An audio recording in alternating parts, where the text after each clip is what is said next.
રથયાત્રાને લઈને એક્શનમાં સુરત પોલીસ 6 સ્થળો પર રથયાત્રાની તડામાર તૈયારીઓ। રથયાત્રાને લઈને યોજાઈ શાંતિ સમિતિની બેઠકમાં 8 રથયાત્રાના આયોજન સંદર્ભે ચર્ચા। પોલીસ બંદોબસ્તની સાથે સોશિયલ મીડિયા પર પણ નજર રાખવામાં આવશે।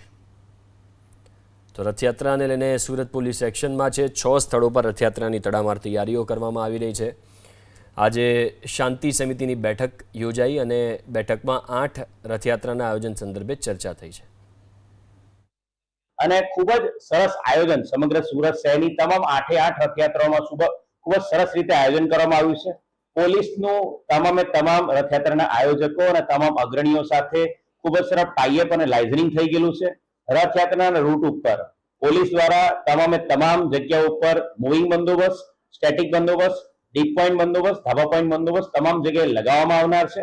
આની સાથે સાથે રથયાત્રામાં પોલીસ બોડી વન કેમેરા સાથે સજ્જ કરીને એને તૈનાત કરવામાં આવશે। સાથે સાથે વિશ્વાસ પ્રોજેક્ટ અંતર્ગત માનનીય નાયબ મુખ્યમંત્રી હર્ષ સંઘવી સાહેબના માર્ગદર્શન હેઠળ જે વિશ્વાસ પ્રોજેક્ટ અંતર્ગત સમગ્ર ગુજરાત રાજ્યમાં જે સીસીટીવી કેમેરા લગાવવામાં આવે છે એ અનુસંધાને સુરત શહેરના કમાન્ડ એન્ડ કંટ્રોલ રૂમ દ્વારા સીસીટીવી કેમેરા દ્વારા પણ તમામ રથયાત્રાનું સુપરવિઝન કરવામાં આવશે। એની સાથે સાથે જે સોશિયલ મીડિયા છે એનું મોનિટરિંગ કરવા માટે પણ સ્પેશિયલ ટીમ સાયબર ક્રાઇમમાં તૈનાત કરવામાં આવી છે। અને સુરત શહેરના તમામ પ્રજાજનોને હું મીડિયા મિત્રોના માધ્યમથી અષાઢી બીજની જગન્નાથજીની રથયાત્રાની ખૂબ ખૂબ શુભકામનાઓ પાઠવું છું।